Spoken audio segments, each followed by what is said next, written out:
Hi, I'm Zach Childs, and welcome to the Truetone Lounge. Today, our guest is Gordon Kennedy. Gordon Kennedy has won multiple Grammys, one for his work as a songwriter on Change the World, the second as a producer on Peter Frampton's Fingerprints record. He's had many hits as a songwriter for artists ranging from Faith Hill to Bonnie Raitt and Carrie Underwood and Garth Brooks. Yeah. He's been a sideman, touring. He's been in bands. He's been a session player. And most recently, he has been touring with Garth Brooks, doing stadium shows and also dive bar shows. Oh, yeah. He added the dive bar thing because his single, the duet with Blake Shelton, that came out maybe a month or so ago. And so he decided we're going to do 7 dive bars. And we've done 2 so far. Just a couple of weeks ago, we were at the Crystal Palace out in Bakersfield. Yeah. So I got to be in that club, Buck Owens Club, which is also a museum. Yes. So I saw the last guitar Leo Fender ever built. And I held and played the last guitar Buck played on the day he passed away. So it was a cool place to be. It's a very cool place to be. So you were born in 1959. November. Yeah. And you were born in Shreveport, Louisiana. And musical parents. Yeah. Your mother had a record deal with Ram Records. Yep. Your father had a record deal also, but then y'all moved to Nashville when you were 1. Right. And man, I should be interviewing you. When did I? No, you got it. Well, we're gonna catch up here. So, really, your father got into session playing fairly quickly and played on a lot of famous records. Why don't you tell us a few of the sessions your dad played on? Well, can I go back and tell about how he got into playing guitar? Yeah. He was 9 years old, and his dad, who I'm named after, who was a deputy sheriff in Caddo Parish, asked him just out of the blue to 9-year-old Jerry Kennedy, son, how would you like to go get a guitar lesson? And so I knew that my dad was 9 when he got his first lesson. I knew he was also, that was the same age he was when his dad died. But I never knew the order of events, sequence of events, until I talked to my grandmother on the phone. I'm grown, married, got my own kids. And how did that happen? She said his dad asked him, would you like to get a guitar lesson? So my grandfather took my dad, 9-year-old, on a Friday to see a guy named Tillman Franks. So Tillman's an upright bass player, does the Hayride, giving guitar lessons, songwriter. In fact, he's the songwriter on I'm a Honky Tonk Man. Yeah. So he's a writer on that. He worked as the bass player for Johnny Horton for many years. Anyway, that's who gave Dad this first guitar lesson on a Friday. Taught my dad how to play a song called How Far Is Heaven? And the following Monday is when my grandfather died. So he's put my dad on a path he'd be on the rest of his life, just a few days before he left this world. So my dad gets to be about 11 or 12. He gets a record deal as an artist on RCA Victor. Chet Atkins plays on his first session, which Dad said he couldn't believe that Chet Atkins was in the room. And then my dad gets into his teens. He becomes a regular on the Hayride in Louisiana, and that's how he met Mom. And like you said, when I was a year old, Mom, Dad, and myself moved to Nashville, and he'd given it about 2 weeks, thinking, I'll come up here to see how the music business is in Nashville. So he gave it all of 2 weeks before they decided they were going to go back to Shreveport. And a man named Shelby Singleton came in. He had just come back from the Mercury home office, Mercury Records in Chicago. They're going to open a Nashville office, and they want me to run it. I want you to be my number 2 guy. Pay you $75 a week or whatever it was. And so Dad decided to stay in Nashville. So subsequently, he finds himself in the studio playing on songs for like Leroy Van Dyke, Just Walk On By, Harper Valley PTA, Jeannie C. Riley, Stand By Your Man, Tammy Wynette, Roy Orbison's Oh Pretty Woman, Elvis Presley, Good Luck Charm, Bob Dylan's Blonde on Blonde, double album, Ringo Starr's second solo record. Also, at some point, I think he's now at the ripe old age of 24 when he starts running Mercury Records and ran it for 21 years. So he signed Roger Miller to his deal with Mercury Records. And he ended up producing the Statler Brothers and Tom T. Hall and Johnny Rodriguez. He signed Reba McEntire, her first record deal. And so there's that history as a producer for him as well. But yeah, tons of stuff as a guitar player. In fact, I just found out this week, because I keep finding out stuff he played on, Delta Dawn. Yeah. Kenya Tucker. Somebody showed him the time card or something. He didn't remember playing on it, but he's on the time card. So, so he's on that. And then what's the Johnny Paycheck? Friend, don't take her, she's all I got. I just found that out this year that he played on that. So I'm still trying to keep up with the man's discography. Yeah, with all the hits that he played on. Now, backing up a little bit, again, back to Shreveport, the Louisiana Hayride was a regional, live radio show, and there were a lot of guitar players and musicians that came out of there. I mean, of course, your dad, like James Burton.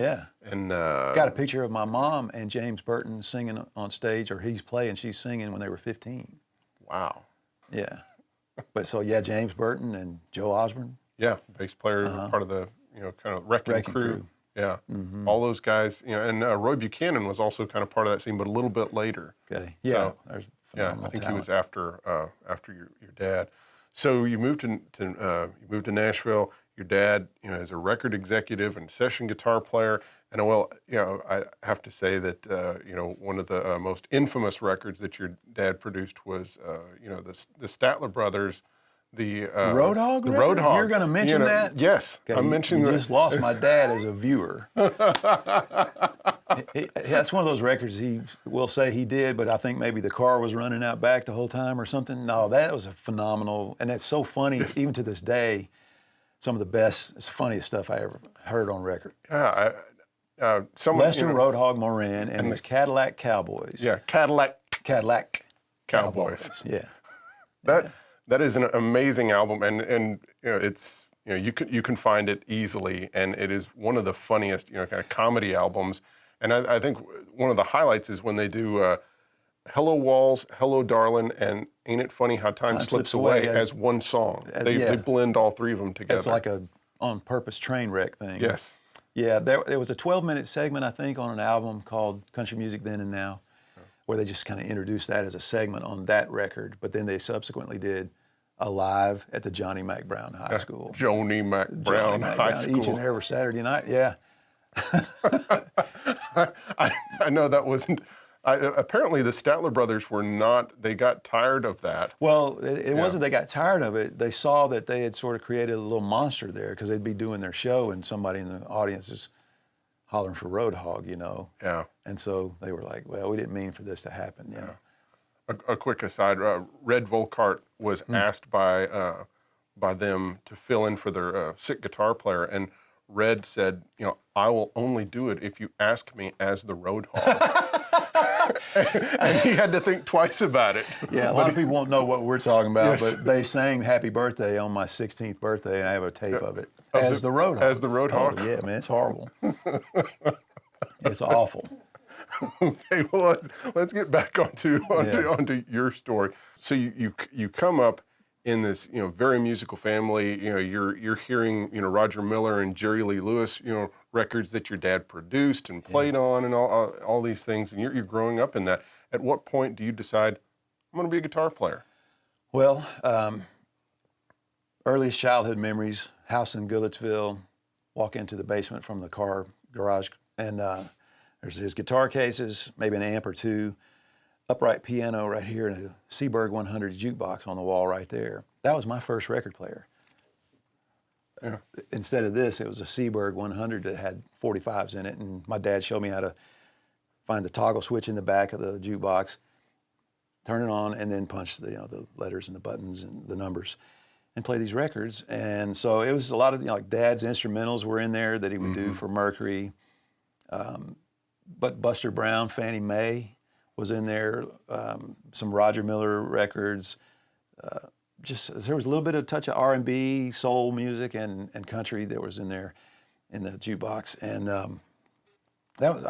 I'd reach back there and turn this thing on, and I would shock myself. If you touched any other part of the jukebox, when you touched the toggle switch, it would zap you. Yeah. But it was worth it, I'd turn that thing on, and I'd sit down on the floor, and those jukeboxes, I know I'm probably romanticizing a bit here, but I could feel the floor shake a bit, and they sounded loud even if they weren't. They just had that sound, So I would sit there and close my eyes, even as like a 6-year-old kid, and dream of making music someday like my dad. I just thought that was what I'm supposed to do. And at some point I would, ask him, if I could play this guitar. And I think the first song I learned how to play, though, was on the piano. He taught me how to play Stand By Me when I was 7, But at some point, wanting to pick up those guitars. And, I got to be in my teens. He gave me a Telecaster for Christmas when I was 15. And then the first time he hires me to come play a session with him to do an overdub on a Johnny Rodriguez couple of songs, he played my Telecaster because I wanted to play one of his guitars. And so I was already doing I call it the Jerry Seinfeld joke about the remote. The women want to know what's on TV, the men want to know what else is on TV.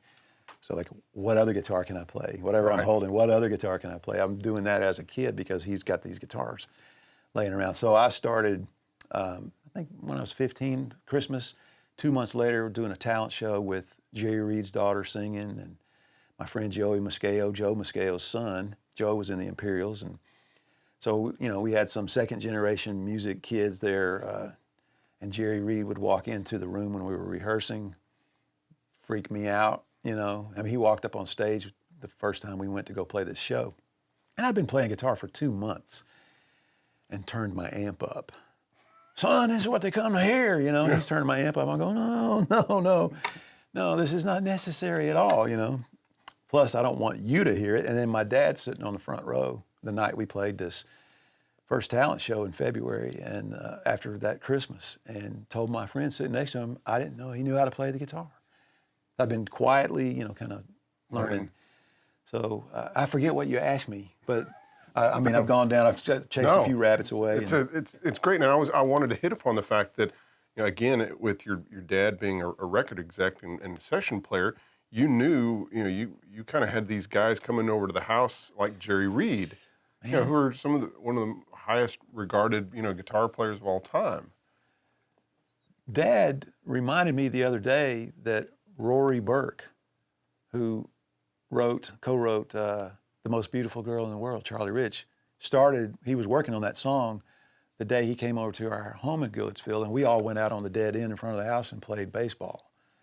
So I was seeing these guys when I was growing up, and of course the Nashville Cats, as they've been described, were just like, I wanted to be those guys. And I'll be honest with you, when I was a very young kid, it started off, I want to play guitar. I want to do what my dad is doing. I want to do that. And then when I got older and actually started to attempt that, I was at some point saying to myself, do I really want to do this? Because that's a guy's casting a pretty big shadow there. Yeah. And so I went through that too, where do I really want to do this, But I've never done anything else. That's the only thing I've ever done. And credit to my dad for providing the instruments that were there, the environment. Mercury Records would send to our house maybe 4 times a year a box, like this, full of albums. Mm-hmm. And so me and my 2 brothers, Brian and Shelby, would go into that box, and it looked like soldiers, getting letters from home, And I would say, I'll take Bachman Turner Overdrive and Rush and Rod Stewart. Every picture tells a story. And Shelby's grabbing the R&B and the funk, and Brian's getting the country records, and everybody's going to their rooms and putting the needle down on those records. And so I had this steady diet of music that the label was sending to the house. And at some point, my dad shared with me that Mr. Steinberg in Chicago at the home office was wanting to know what his son liked out of this batch of records, because he had gone to a meeting up there, and they sort of had their quarterly meeting, here's the State of the Union, what's going on, this single's doing this, blah, blah, blah. Rod Stewart's Every Picture Tells a Story, which the title cut from that album is out, and it's doing pretty good on the radio and everything. My dad just casually mentions, my son really likes Maggie May from that record. So when they end up putting that song out later and it blows up, Dad says he goes to the next meeting, what's your boy like on this, So, but my A&R days actually go back earlier to when I was 4. And my dad will tell this story on the Ken Burns documentary that comes out in a month. He's producing Roger Miller, this new act. He's signed to Mercury, and he's got this album, and he's chosen this first song as a single, and it's called Got To Again. You used to love me once, and now you got to again, Roger Miller.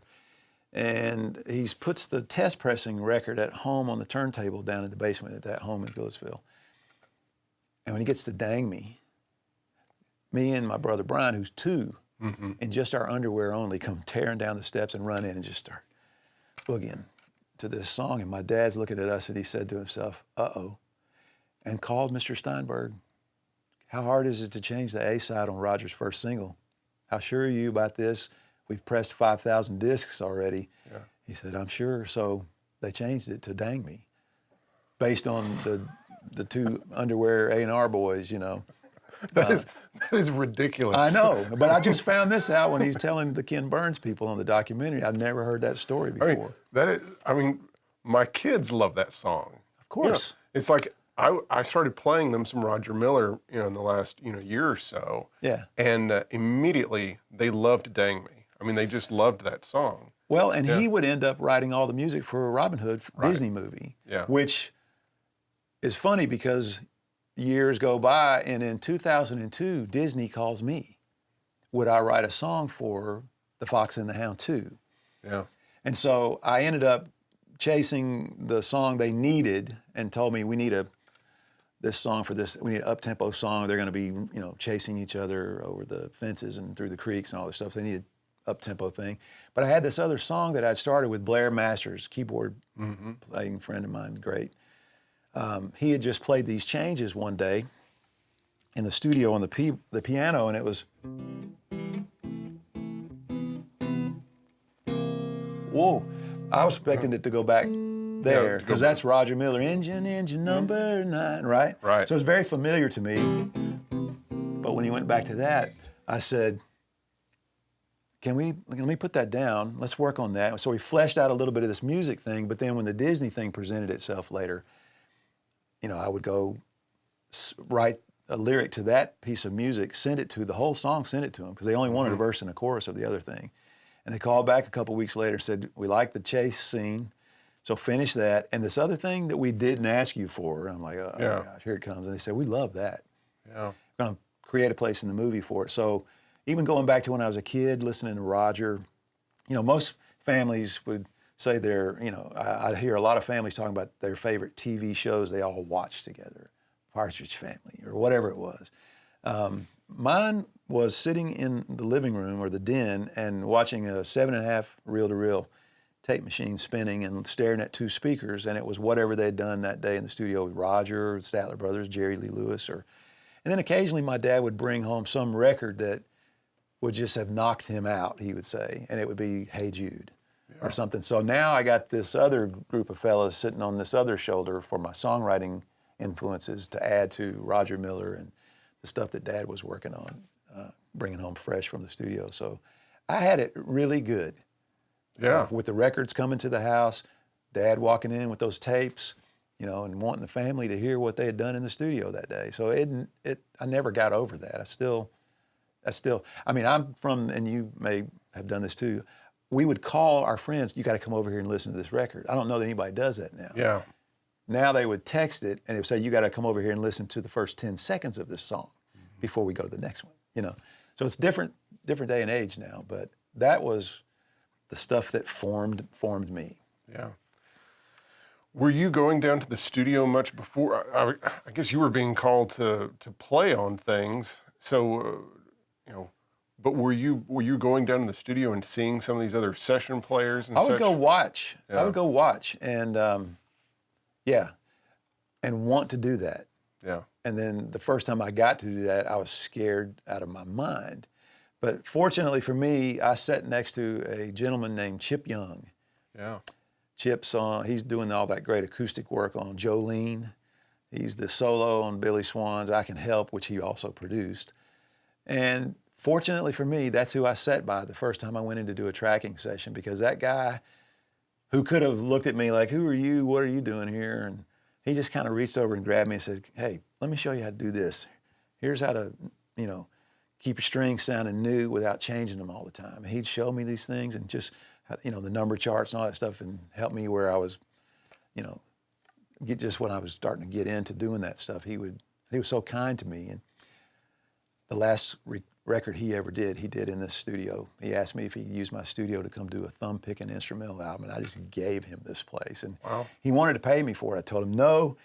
And then one day I'm sitting here working on something a few months after we had done his record. He walked in the door and said, hey, I got something you need to try out when you get a chance. And he left this bag here, and it was a Neumann vintage microphone.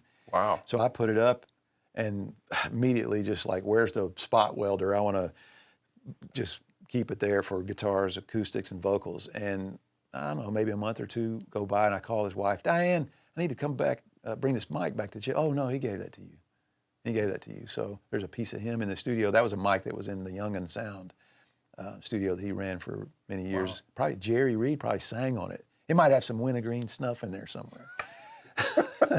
But these are the people that I was fortunate to come up watching, and then to get to sit in the room with them at some point and learn from the best that this town has ever seen. I mean, those guys they're phenomenal. You know, what they accomplished. My dad, when he got inducted into the Musicians Hall of Fame with the A-Team players, when Brenda Lee inducted them, said these 7 gentlemen collectively account for over 130,000 recording sessions.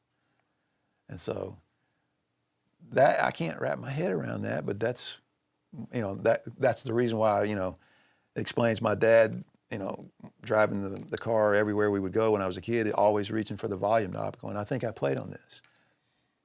I think I played on this, and this would go on for 3 hours or 10 hours if we were driving to Shreveport, So that's the house I grew up in, and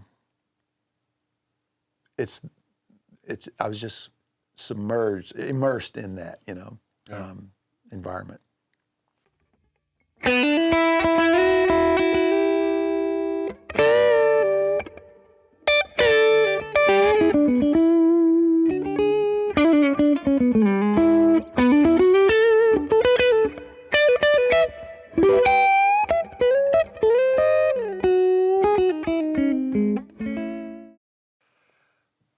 So you grow up in this environment in your home, and then you start getting more and more serious about playing. You've played on some sessions, and then you go to Belmont University, and you start running into players like Dan Huff. Or did you meet him earlier? I met Dan when we were in high school together. Okay. And we had a little group in high school, and so we would play the assemblies and after a football game, dance or occasional thing like that. But we would spend a lot of time in the hallway during activity periods or study halls where we were on the headmaster's list, where we could spend that time doing whatever we wanted to do.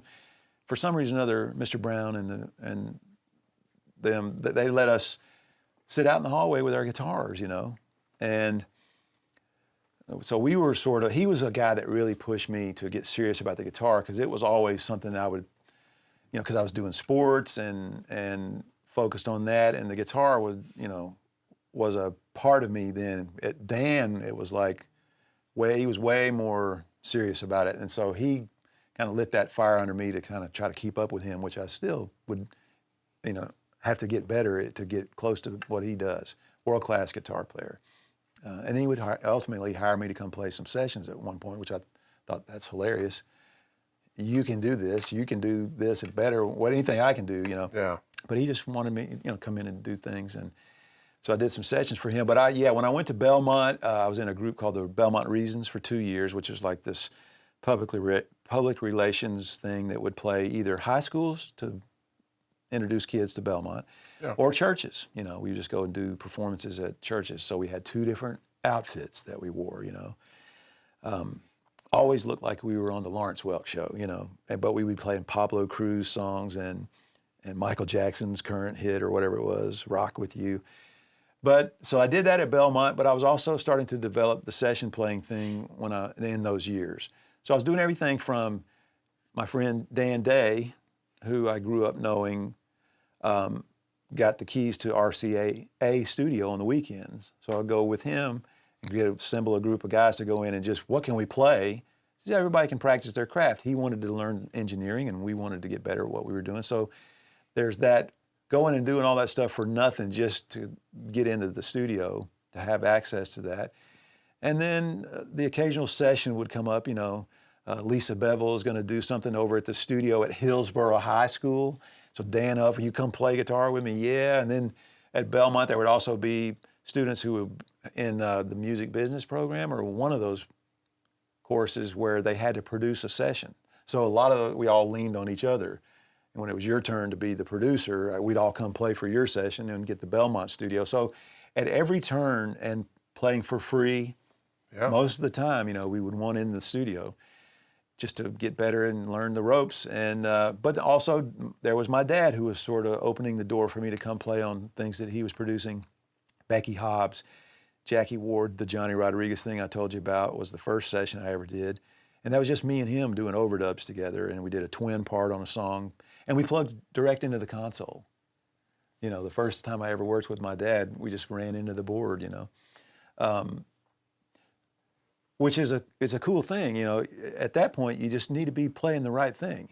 Yeah. Because you're not going to get covered up with a lot of camouflage and, hey, look over there or listen over there. It's pretty naked. So play the right part. And that's what my dad always did. That's the thing about him when I think of him as a guitar player. How to describe him is he always played the right stuff. The right stuff. And how do you play the right stuff? How do you learn to play the right stuff? I think there's a very overtly healthy respect for the song that has to be there innate in somebody, And I won't say any names because I'm not even sure that I could say names or whatever, but I'm sure there are guitar players in this town that they're driving in for the session and they already know in their head what they want to play, that day. And I've had a guy tell me on a session that I'm going to play the solo and it's going to sound like Linkin Park, and he hadn't heard the song yet. I'm like, first of all, I play guitar and this doesn't sound like Linkin Park. So there's sometimes a preconceived, this is my moment, this is what I want to do, and how does your song go?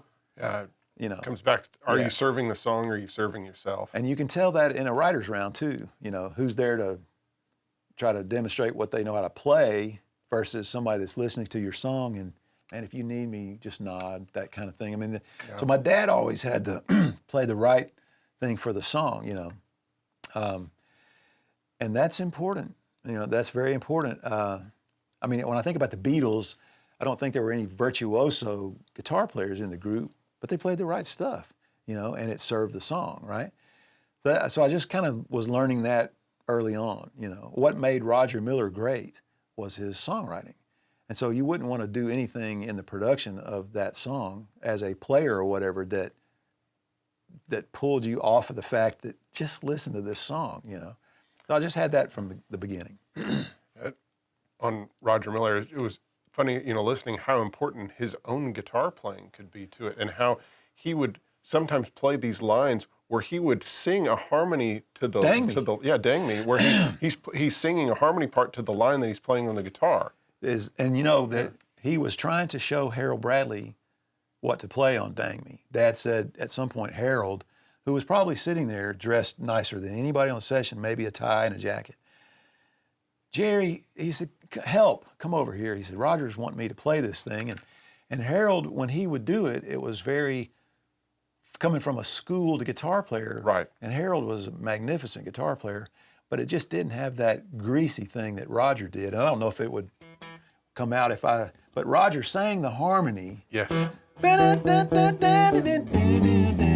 He's singing, yes. And he's actually playing the guitar part on the record. He's playing the harmony and singing the stuff with, on the record. That's him. Yeah, because when you just listen to it, you enjoy it and you think it's great, and then you start trying to learn the song and you realize, oh, wait a second, it's a little more complex than I thought, and listen to what's being done here. Yeah. Yeah. And I don't know, that his writing. Yeah. And the internal rhyme scheme and just the phrasing and everything that he did, there's never been another guy like that, Yeah. So Dad, he would just do the right stuff on a session. Now, there was one time where he did, in his mind, the wrong stuff that was the right stuff. And that was on Harper Valley PTA. Okay. Shelby Singleton was producing this record that was written by Tom T. Hall, by the way, for Jeannie C. Riley. And my dad told me recently, he said he recalled the session, Shelby Singleton, the producer, saying, JK, I want you to, on the Dobro, and he had a fretted Dobro, yeah. to fill from the first verse. So, Dad's doing the intro.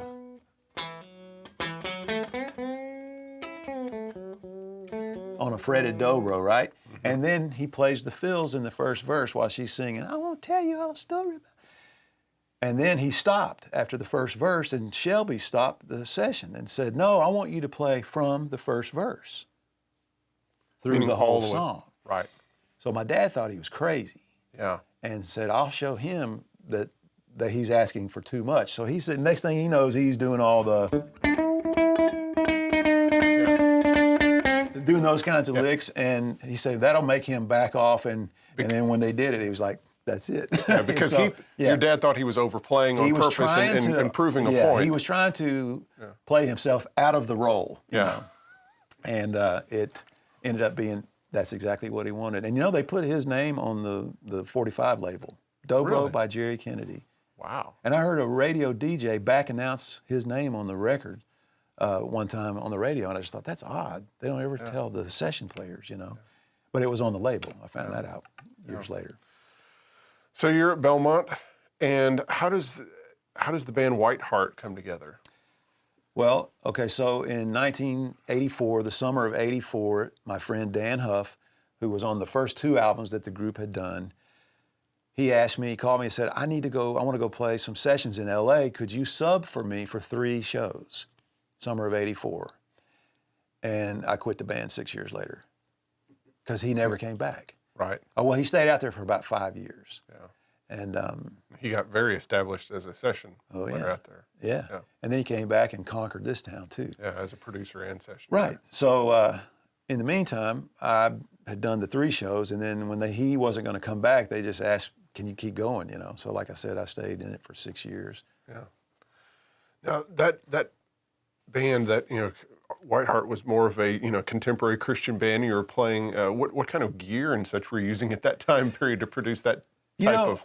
We just did a 30-year anniversary of the Freedom album show a couple of months ago. Which was a big record and very influential. Yeah, and so Tommy and Chris and I were a rhythm section on stage for the first time in probably 20 years when we did the Chris Gaines, Garth Brooks stuff.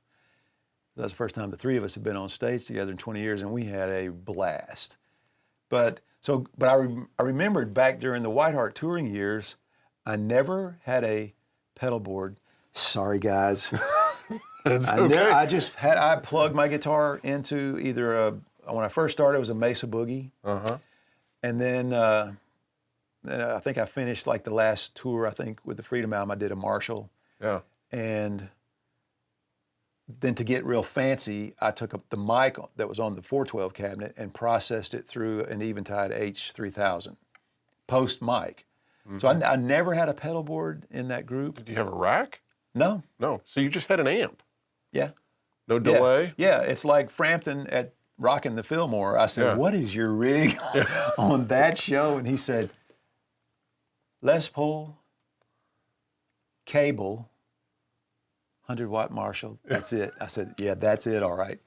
So, but I mean, that's what I was using back then. And I think there was freedom being the operative word here, in not having to fool with all the tap dance that can be a pedal board sometimes. Right. I mean, I see people playing stuff in a church service that looks like, I mean, how do you negotiate this? Yeah. And it's just not in my wheelhouse to even want to set up sounds for something, Yeah. I would much prefer to plug into an amp and let's get to the song, and then think about what you can do to the guitar sound maybe a little further down the road or something. But so I've always kind of approached things that way.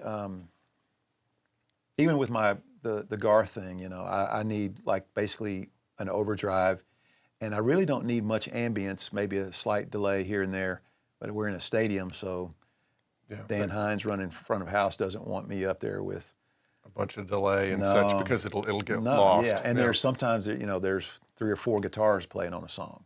Yeah. I mean, there's some songs where Garth has got an electric, I'm playing electric, John Kinch under the stage is grabbing an electric and giving some power chords or something, and then there's a couple of acoustics.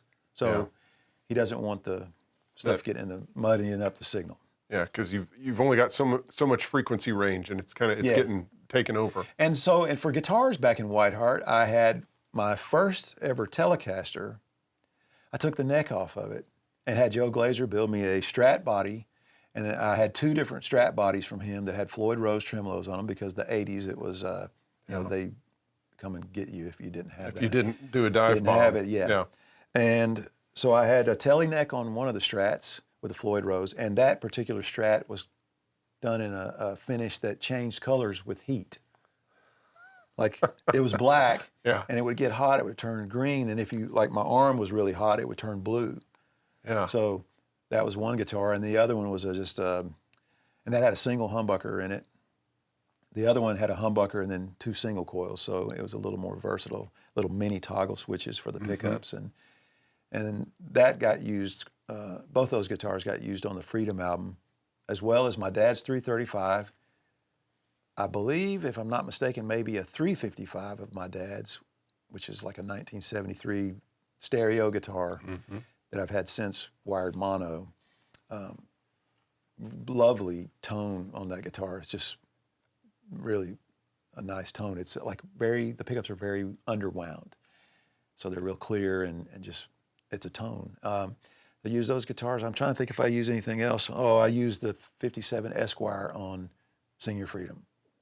Those are the guitars I used during, like when I was wrapping up my last record with Whiteheart. But up until then, though, it was those Glazer modified, Strat bodies and yeah. Then after Whiteheart, you kind of got into doing session work. Yeah, kind of when I quit. That was the reason I quit, is so I could stay home. Wanted to start a family. My wife and I wanted to start a family, and Brown Bannister, who had produced the Freedom album, sort of held the carrot out in front of myself, Tommy, and Chris. I'll put you guys to work in the studio. If you stay home. If you stay home. Well, he didn't say if you stay home. Yeah. But I would like to use you guys as a rhythm section. So we started playing on stuff he was producing and made it possible. And then maybe within a year after I left, I would go to work on a record that Wayne Kirkpatrick and Brown were producing. And then Wayne would start calling me to work on stuff. So first time I worked on a project with just me and him, it was Susan Ashton's first album. Yeah. And we spent what was supposed to be a day doing a Dobro solo, Dobro part on a song, and then a classical on another solo. Wound up being 2 weeks of doing all the guitars. And that's how Wayne and I got to know each other. Yeah. I think hearing that Susan Ashton record was where I first heard you as a session guitarist. And again, it was your tone was much more guitar amp sounding than what else was out there. So it was very stark. Yeah. Hearing you playing. Yeah, I mean, there were, I think around the time I was doing that, there were a lot of guys starting to show up with the refrigerator size racks. And I remember a producer telling me, you should get a Bradshaw rig during those years. And so I did. Mm-hmm. And then at some point, that same producer said, where's your Bradshaw rig? I said, I got rid of it. Why? I said, that was the most money I've ever spent on something to turn things off with. Yeah. And so I realized I don't need this, Yeah. So for like the Susan stuff that I did, predominantly it was a Dynacomp and a tape Echoplex, one of the old tube units. And I sit there and fix the delay time, sliding the record head, And so like her first album was a lot of that. I think even all the way through the 3 albums I played on of hers, the third album had a lot of Fenders into Dynacomp, tape Echoplex, and that Matchless. Yeah. That's very Matchless amp, which is, been very good to me. I've used it on probably 95% of the recordings I've done since I bought it in '92. Yeah. Well, let's just go ahead and talk about the amp. So this is, unique in that it's covered in Fender, Tolex instead of the normal. Yeah. You were telling the story earlier. Well, Mark Sampson and I got on the phone in 1992 to order this amp, and I had auditioned to one at Corner Music in Nashville, and it was like in 5 seconds I knew I wanted one of these amps. So I got on the phone with Mark, and we were details, credit card, all that stuff, and then I forgot to ask you, what color do you want? Well, he was doing 3 colors at the time, and you remember that sort of, I think they still have that faux leather, kind of tooled leather look or whatever it is. They did black, some kind of a cinnamon red, and elk gray it was called. And he said, what color did you want? I said, that black Tolex is great. And so So like how many weeks go by, he delivers the amp, and I get it out, and I go, well, that's not the covering I saw in the magazine, and I saw at Corner Music. I called and I said, what happened? He goes, you said you wanted black Tolex. Yeah.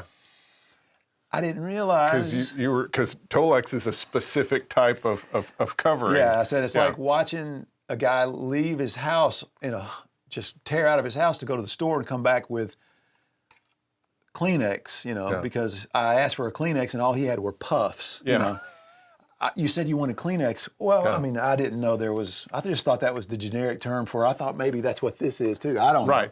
Right. So he specified, and my amp and 212 cabinet into this, and he made it out of that Tolex. And so consequently, 3 years ago, I had Phil Jameson build me a second head. Mm-hmm. And it's just the right side of this circuit. Yeah. It was the only channel I use. Is the right side the EF86 yes, side? Okay.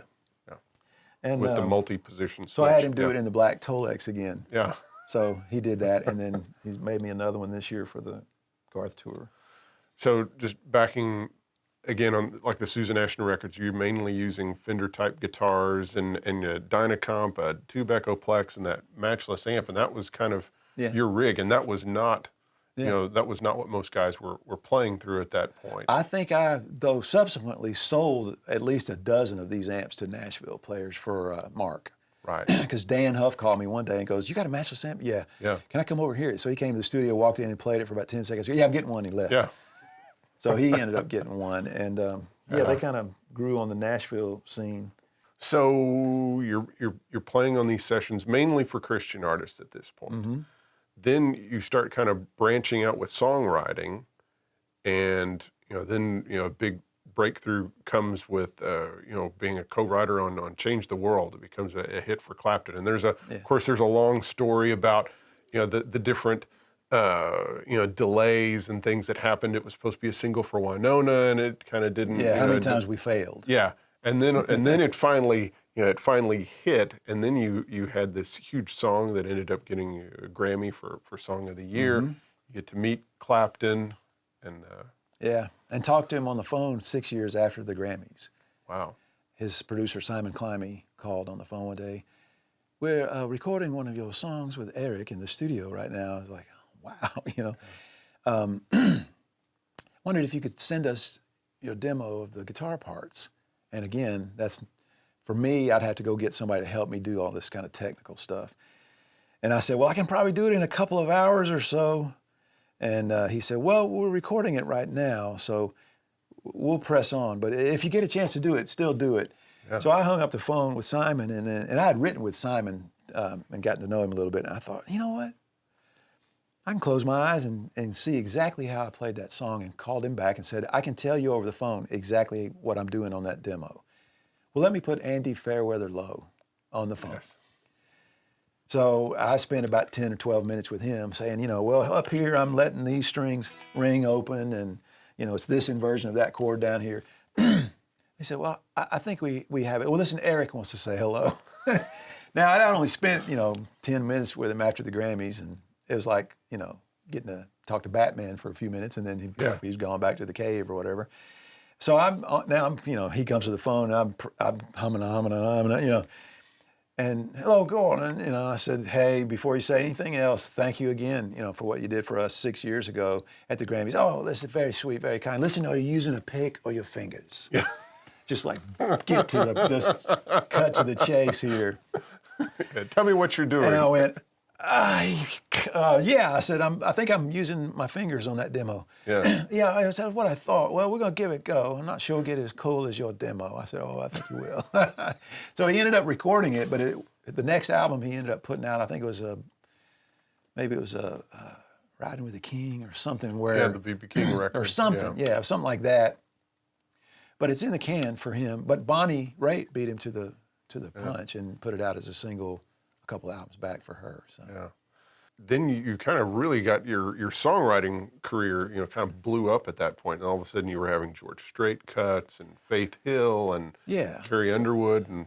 And Tommy and Wayne and I, after the Change the World thing happened at the Grammys, and people were asking us to come play this benefit and that thing and this. And at some point we looked at each other at this point too, the song had been number one on the charts for like 13 consecutive weeks. And then it ended up being on the top 20 Billboard AC charts for a record 81 straight weeks. It got a lot of play. And so we said to each other, the three of us should write another song. So we ended up writing a total of 11 songs, and 9 of them got recorded. So we had this period of time there where, I mean, even Bonnie Raitt, will you guys write me a song? I mean, my gosh, that's the biggest thing that happened as a result of the Clapton thing was instead of us writing a song trying to figure out how to get it to, some of these people were asking us if we would write a song. Right. And so that was a big change for us. And then Garth would come along in '99 and want to dive into the 3 mine, Wayne's, Tommy's catalogs for the songs for the Chris Gaines project. Right. And we went and did a bunch of stuff with him that year for that record. And, you know, they beat him up pretty bad over it. Right. But I've told him, even yesterday, I said, if you ever put that in your book, the chapter title should be, everybody that heard it loved it, everybody else hated it. And that's the truth about that record. But we had a blast. What an adventure. Every time we get around him, it's just joy, you know, making music and doing whatever it is he's got in mind to do that day. Yeah, we're doing that, you know. We were in the pool with scuba gear yesterday, you know, getting ready for a video shoot next week. So, yeah, we're doing that. And so it's always what's next, you know. But it was you know, our songs for that record, and yeah, that was my phone started ringing for a totally different reason there for a while. Was similar things with like Faith Hill and George Strait and Carrie Underwood? Were you had just written the song, or were you getting requests to write songs by that point? Or I could go into Mark Bright's office and play him a song for Carrie Underwood, rather than getting it to my publishing company. They send the song plugger out, and the song plugger has to like it before they take it to the people they got to play it for, and maybe the A&R people has to like it before they play it for the artist. And so there's always some kind of a path, and there's no right and a wrong way to do it. It's just sometimes it's different. But yeah, there was a time, and I suppose in some way, to still have that on your calling card or whatever, open doors. The biggest for me might be Peter Frampton, because you know, here's what happened there. My brother Shelby and a guy named Bobby Reimer, who worked at the publishing company Almo Irving, where Peter, the Nashville office where Peter was a writer, they got together and said, we need to put these two guys together. So they go to Peter Frampton, and they've done their homework like you have for the interview today, and they tell him my whole life story. Would you want to write with this guy? And the Change the World thing had just happened. So he's got a little bit of these twist marks on his arm, right? They come to me. You want to work with Peter Frampton? Yes. Yeah. So I've got the pinch marks on my arm, you know, but that's how we got together. So I wonder often if the Change the World thing weren't right up there, that somebody, you know, Doug Howard, my publisher, said, thank you for that whole scenario. That was the first song I turned into him on my deal with him. But he was, after the Grammys, he was like, thank you. I never have to tell your story again. Yeah. So now he can go somewhere and say, you want to write with the writer of that song. And so it makes that kind of a difference. It's your foot in the door. Yeah. And then just being able to bypass all those gatekeepers, and where you can kind of go straight to a producer and play him some songs instead of even if you don't feel like, you know, demoing a song, you can just go in and play it for him if you want to. Yeah, and we've gotten things done that way, you know. But yeah, that's one of those things that just sort of changes the whole scenario for you. Yeah. Another album that collaboration was the Mosaic album with Ricky Skaggs. That was a huge departure for him. Boy. Where you know, because he had his bluegrass years, then he had like the Emmylou and his country career, and then he kind of went to bluegrass again, and then he did this, you know, record that very much had your stamp on there. You co-wrote or wrote most of all the the songs. Yeah, okay. But he wanted that. Yeah. I was told, it's because Phil Madeira and I had written a song for the Hornsby Skaggs record. And then a couple of years later, Lee Groich, who works out at Ricky's studio, called me and said, you got any songs for Ricky's next record? Well, there's only one answer to that question. When a songwriter gets asked, it's yeah. And so I hang up the phone and I started going through all my stuff, and I put together a CD of songs that I thought, if these can be persuaded bluegrass. And then just kind of on a lark, I thought, I'm going to put on the first 3 songs on this on the CD, things I was working on in my mind I was going to do as a sequel to the first Dogs of Peace record I did with Jimmy Lee in '96. Right. Well, I put those on there first, and I gave the CD to Lee, and I said, hey, these first 3 songs, I just want him to know where my heart is these days. And then the rest of the songs, if he wants to bend them that way. Then Lee called me within a couple of weeks and said, I listened to your CD, those first 3 songs, that's not the direction he's going. So if you don't mind, I'm going to make a new CD with the balance of those tunes on there. I said, yeah, thank you for doing it, Then 2 months go by. Lee called me. Well, he never heard the CD I made for him.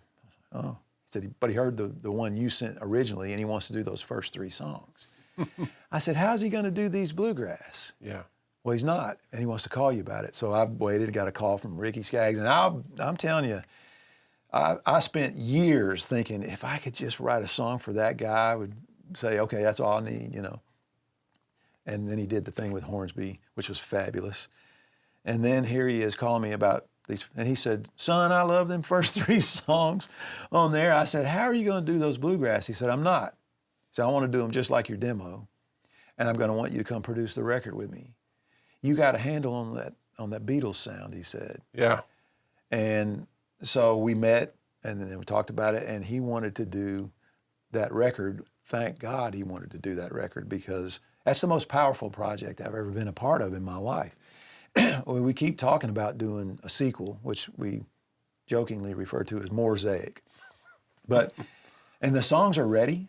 Yeah. It's just timing, and also, it's these days it's kind of hard to justify going in and spending the money that we spent on the first record, because people have stopped buying music.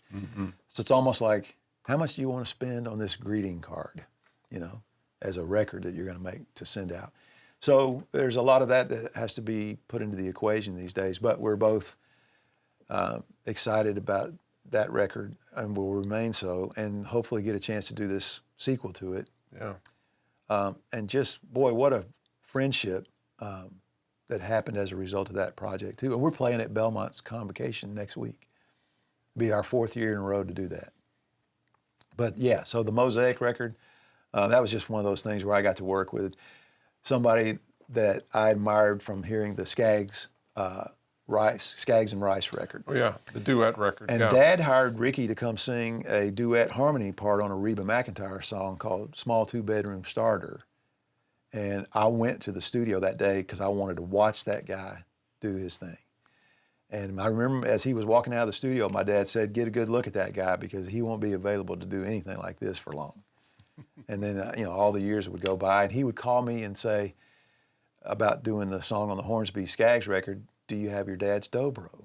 I said, I can go get it. It's in the Musicians Hall of Fame. And so he said, well, can you bring it out here? So I want to put it on, because I had used it on the solo for the demo. So I walked in and handed him the Dobro. I said, here it is. He goes, oh no, son, I want you to play it. And now I'm back to that, oh no, this doesn't need to happen this way.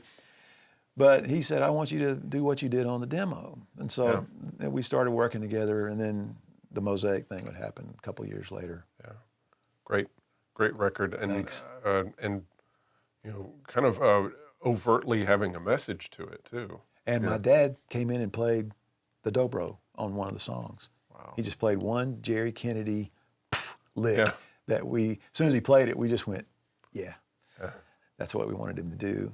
And it was funny because he went out and sat down in the chair with the Dobro, the mic and everything, and I went back in the control room, and I thought of one more thing I needed to tell him. So I went back out through the 2 sets of doors, and I walked in the room, and my dad looked at me and said, am I fired already? I said, no, I just forgot to tell you this one thing. And then I walked back into the control room, and somebody in the control room, Ricky or Brent King, may have been laughing at me for going all through the trouble. I said, I think I just couldn't talk back to my dad. Yeah. I saw the word talk back. I said, you don't talk back to your dad. So that's why I went out there and told him that. But he came in and played. And I think about, even if you think of things as a mosaic, which I tend to these days a lot more even than I used to. The fact that Ricky wanted that dobro, the fact that Dad wanted that voice back in the 80s, and that Ricky wanted that dobro, has opened the door for this record to happen. And now here's my dad, the guy who's the instigator in both cases, sitting out there playing one of his signature kind of things, you know, on that thing. It's just meant to be, you know. A lot of times I think about, you know, one thing changes, you know. Ricky likes to think of it as God wanting you to know what's the next one step to take. Because you get a lot of kids in front of us at, you know, these meetings and little gatherings, seminars or whatever. What's my 2-year plan, 5-year? What's the next one step you're supposed to take? And I think back to Dan Huff saying to me, can you sub for me for 3 shows? And if I had said I can't or no, I would not be married to who I'm married to now. There would not be the song we just discussed, Change the World, would not have happened because I wouldn't have met Tommy. Yeah. I mean, all kinds of things change, you know, as a result of just one step. You wouldn't have said yes at that one point. Yeah, and then my grandfather, how would you like to get a guitar lesson? You know, probably saw that he liked, you know, Roy Rogers and Tex Ritter singing cowboy movies. How'd you like to get a guitar lesson? Yeah, look what that did, you know. So sometimes it's just that one thing that makes the big difference. But yeah, that album, the Mosaic record, I told Ricky I'll go door to door with that thing for the rest of my life, you know. It's a great one.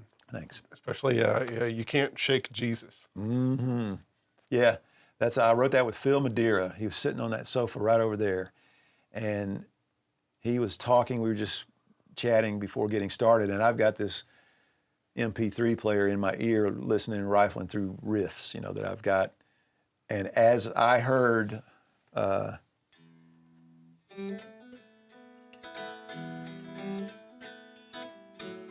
I'm playing that on acoustic guitar in this thing in my ear as he was talking about somebody he knows, a friend of his, that had gotten away from religion because of somebody that had sort of used it as a weapon with them. But ultimately, he said she couldn't shake Jesus. And I'm hearing that riff here as he said that, and I went, I know what we're doing today. Yeah. You know, and that's how things like that happen.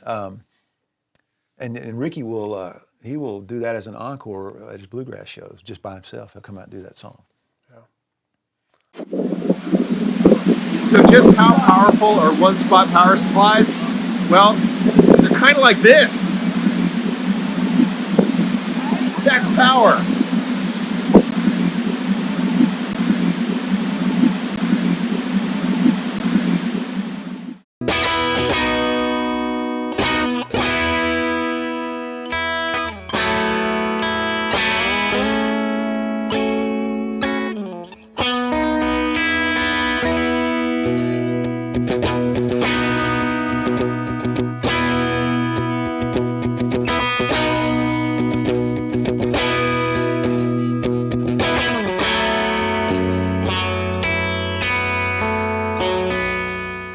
You started working with Garth with the Chris Gaines. I guess you'd had a cut before that. One song, and you know, the Chris Gaines things goes back to the early '90s when Wayne Kirkpatrick and I, after we had done the Susan Ashton, some Kim Hill records, and he was producing, then we challenged ourselves to let's write some songs, and so we actually put together a little group and did some songs in the studio. Right, that was Dogs of Peace? Well, no, this was that was before Dogs of Peace. This was like 1991.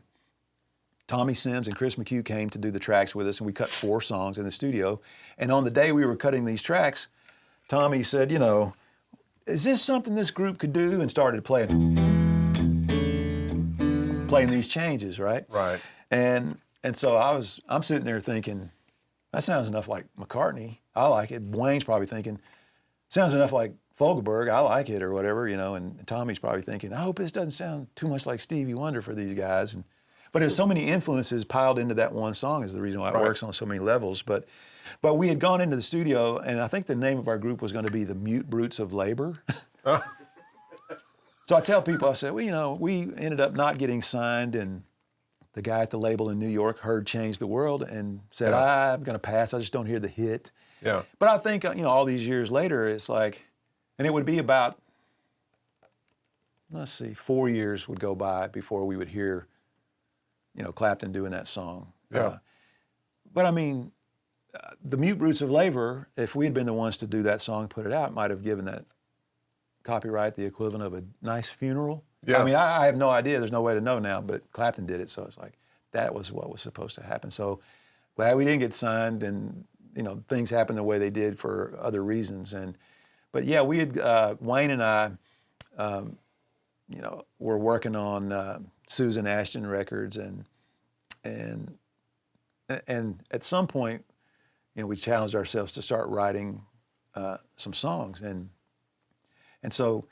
And I forget how we started this, but We were talking about Garth and Dogs Pieces. yeah, so those songs that we did, the first batch of tunes that Wayne and I were writing, my brother Brian, he had been hiring this guy named Garth Brooks to come sing demos, and so now Garth's career is established and he's in the stratosphere. But Brian would tell me every once in a while, "Hey, I gave Garth." Your demos, these first 4 songs, he wanted me to tell you got a speeding ticket in Arkansas listening to the song White Flag. Okay. Okay, I'll put that on my resume, and Garth got a speeding ticket listening to this. But those would be the foundation of what he would ask for later for the Chris Gaines project. Okay. Those 4 songs, and then what else you got? So he, like I said, he dove into our catalog, Tommy's and Wayne's and mine, and bunch of stuff we had written together, some of those other songs that we thought we should write some more songs, Anyway, that's how the Chris Gaines thing came about. I got called one day, this would have been in 1999, early 99 maybe. Garth said, I need you to come put some overdubs on a tune. I'm going to put you in the studio with this guy that's just moved here from Australia, Keith Urban. So he and I got along fabulously, but as I was leaving the studio that day, Garth said, "Oh, by the way, I need some songs." And he started telling me about this movie called The Lamb. And I won't bother to tell you now because it's what everybody in the media failed to want to understand what the premise was. But in a nutshell, a record company realizes an artist is worth more deceased, so they have him killed. And so he was going to be the artist, and this collection of songs that we did for him were going to be representing that artist's greatest hits. So Right. He wanted the disjointed nature somewhat. He wouldn't let us recut the tracks. Yeah. Because he wanted them to be not quite consistent, like all done in the same day sounding. So that's how that came about. Wow. So then but you're working with Garth again now. So Yeah. how did that transpire? You're playing shows with him. Well, the first time I would go and do things with him was in '99 doing the Chris Gaines stuff. And we basically just went out and did a lot of TV shows, Saturday Night Live, Austin City Limits, The View, Good Morning America. And those were the guys that played on the record. Yeah. So, So Tommy, Sims, Chris, Crystal Taliaferro came and played percussion. She was the only one not living here. And Wayne, Blair Masters, Jimmy Lee Sloas. We had Jimmy Lee Sloas and Tommy Sims in the same band. It's like, okay, who's going to be the best bass player in the world today, And the other guy might play keyboards or guitar. Tommy would, do guitar too, and he's a great guitar player. So you did those kind of we were TV doing all things. these TV shows with Garth. And so at some point, he would ask me in, I think it was 2007, November of 2007, he said, now he'd been retired at this point for a while. He called me up and said, "Hey, I'm going to find a city in the middle of the country. I'm going to book a venue, and we're going to sell a show. And then if we sell a second show, it'll go in reverse from November 12th, going in reverse, the more shows." And he said, probably do 2, maybe at the most 3 shows. Well, he sold 9. But I was, I said, well, why do you need me to do this? Well, we can't find one guitar player and this other guy doesn't need to do it or whatever. It was reasoning for wanting me to do it. So I joined for the first time into the country band and to do his country music because I had to learn about 28 or 30 songs or something. And I went to the Sprint Center in Kansas City and played 9 straight nights doing Garth's country stuff. And then we did 5 sold out, and that was in the Sprint Center, 9 nights. January of 2008, can you come back and do it again at Staples Center in Los Angeles for the firefighters? So we did 5 full 2+ hour shows in 2 nights. Wow. Yeah. So that was my first venture into doing his country stuff, 2008. And then for some reason or another, and it's so great. This is, to me, how, going back to that mosaic thing and how God, every once in a while, just do something that's so obvious. I once saw a clip of you speaking, and you were talking about wood, and you were talking about looking at growth rings, and you were talking about how, when you're looking at the growth rings on a tree, the further apart they are, the more water and the easier time it had, and how when they were closer together, the tree had a more difficult year. Yeah, that is from a devotional that John Elliott sent me, a friend of Ricky Skaggs.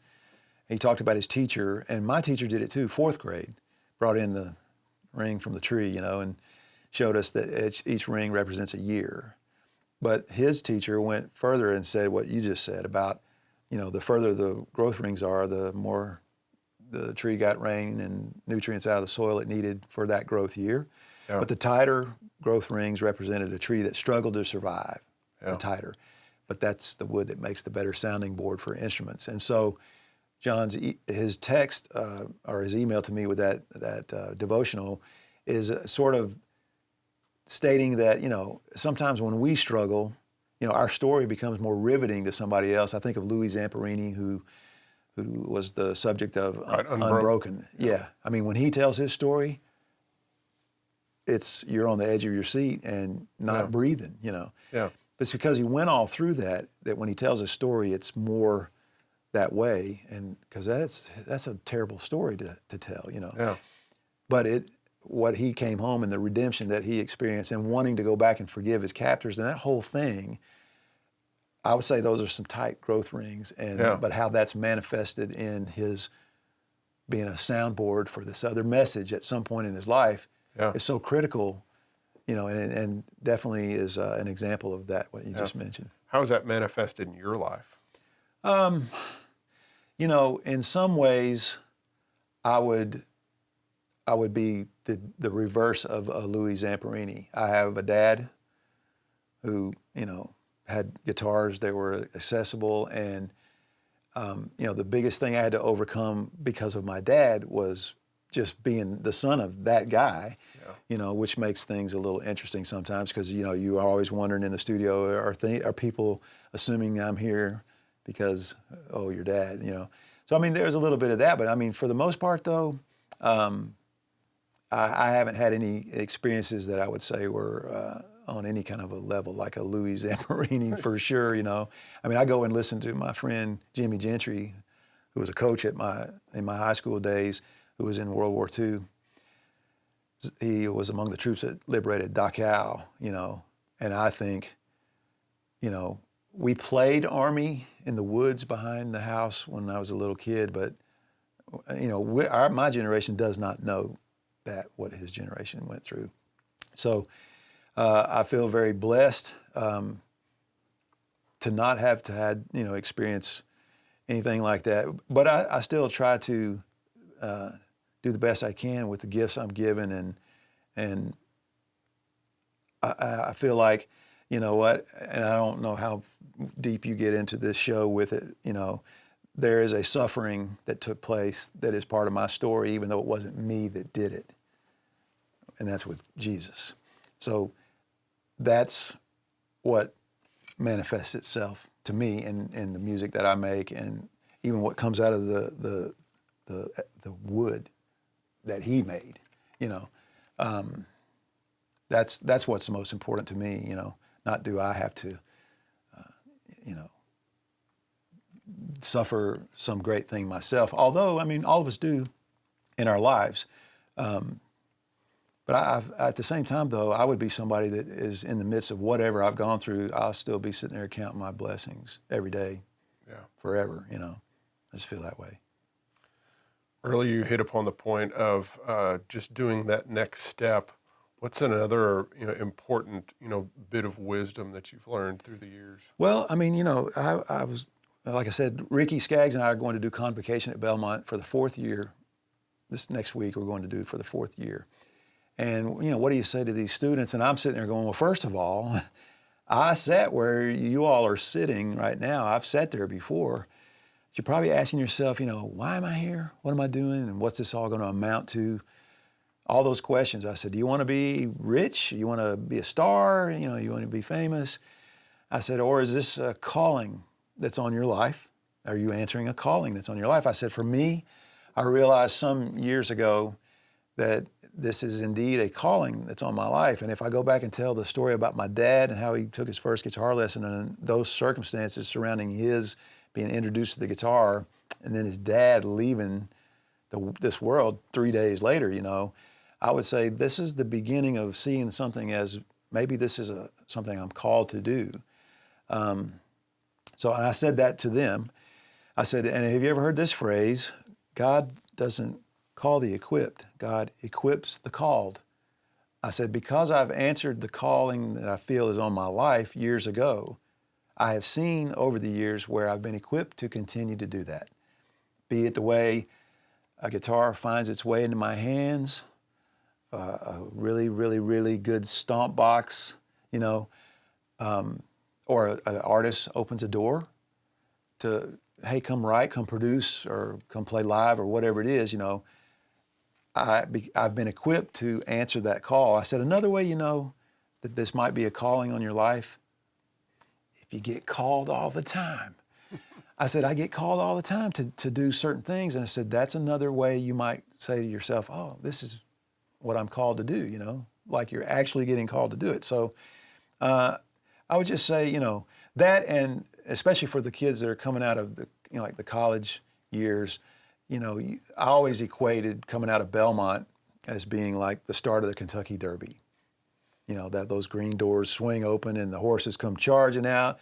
They're running, nostrils flared, sucking wind, and they're going. And in some cases you would go, they don't even know where they're going, But they know that there's somebody right here going, and they're all charging. And for me, that was Dan Huff and Jeff Balding and Lisa Bevel and all these, and Chris Rodriguez, and I'm sitting there. We're all heading somewhere, kind of the same direction, but we all need each other right now, especially when you're in your younger years. I'm still working with all these people, by the way, For the most part, I still cross paths with them and still work with them all these years later. But back then it was, well, there's a guy who wants to be an engineer. He ends up getting a job as a second somewhere and gets the keys to the studio. You guys put a section together.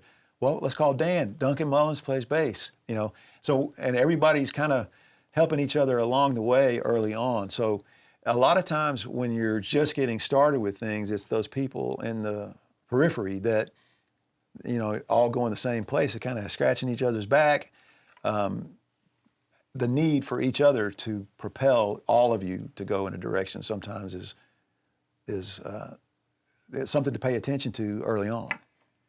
And I'd name the names, that was, those were the people that were next to me coming out of those years, It's kind of crazy to think about it, but yeah, I'm still working with. And like you said, you're still working with them. Yeah, Jeff Balding, he ran sound for the Belmont Reasons. Yeah. He mixed the 2 Dogs of Peace records. He called me a few years ago and said, you want to play on Don Henley's new record? Because he was mixing Don Henley's Cass County record. Mm-hmm. I said, yeah, But I mean, for years we've known each other. I mean, that's 40 years ago that we were working together and still doing things together. Yeah. Mosaic,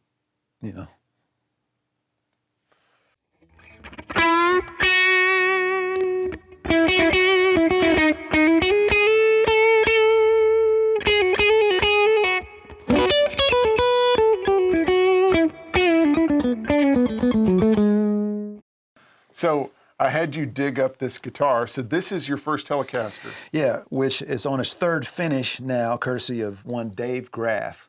Oh, yeah. He did, when we did the Dogs of Peace record, the first one, Jimmy Lee Sloas had a bass, and I had this guitar. We had them both done in this gold metal flake, being fans of Buck Owens and Don Yeah. Rich. And that's not exactly like their guitars, but Dave did this finish, which is phenomenal. And great. he said after he did it that he will never, ever do that again on a guitar. He said it messed up his booth, something fierce, but I guess you can imagine what it would be like trying to get that. But anyway, yeah, so Dave Graff did this. But it's like a 74 Yeah. Telecaster. It was originally a see-through blonde. Nice, I mean, you know, you can see the sort of the blue in the grain underneath Yeah. the finish. It was a pretty guitar. My dad got it for me when I was 15. Wow. So then you like you said earlier, you had that neck on a Strat body, and you can tell it's got some Yeah. extra holes there. There where was it had a lock nut. and then the Floyd Yep. locking nut back there. So yeah, I've abused this guitar. Different set of tuners Yep. from before, Glazer B bender, and it was red after it was blonde. Now it's gold metal flake. Yeah. And the Dogs of Peace, that was also, I mean, that was a really, serious, band project. Right. And and that was kind of you as an artist. Yeah, and this guitar was on that record. Yeah. I mean, it was on. A